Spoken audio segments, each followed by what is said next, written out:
Even a dull North London derby is not really dull because the emotional context does half the work.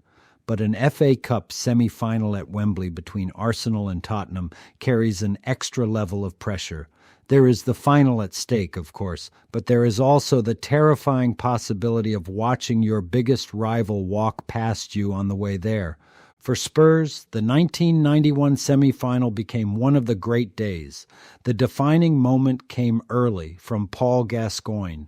Tottenham won a free kick from long range, and Gazza stood over it.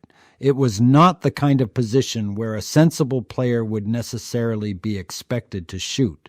But Gazza was not always in close conversation with sensible.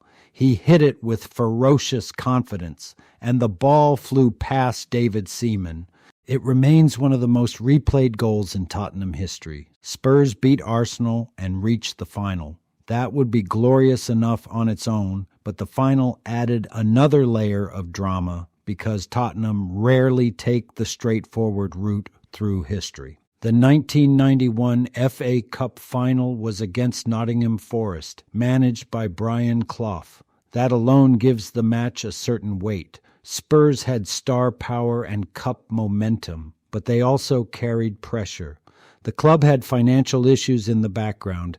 Gazza was expected to deliver, and the FA Cup mattered enormously. Then the match began, and Gascoigne seemed almost overwhelmed by his own intensity. He made an early wild challenge and escaped punishment. Then he made another, this time on Gary Charles near the edge of the Spurs area, and injured himself in the process. Stuart Pearce scored from the resulting free kick, Nottingham Forest went ahead, and Gascoigne was stretchered off with a serious knee injury. It is one of the strangest and saddest sequences in FA Cup final history.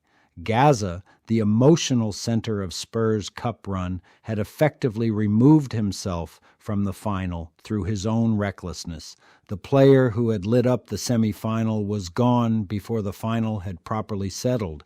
In narrative terms, it was almost too cruel. In football terms, it was a reminder that genius and chaos often travel together and not always helpfully. At halftime, Spurs were losing 1-0 and had lost Gazza. It would have been easy for the day to collapse completely, but Spurs responded. Paul Stewart equalized in the second half. The match went into extra time, and the decisive moment came when Des Walker diverted the ball into his own net under pressure.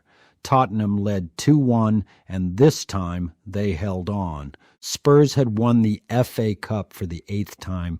It was a triumph, but like so many Tottenham triumphs, it came with complicated emotions attached. They had beaten Arsenal in the semi-final, won the cup, and added another major honor to the club's history. But the image of Gascoigne leaving the field injured sat heavily over the final. The day was both celebration and sadness. Tottenham had glory, but not without cost.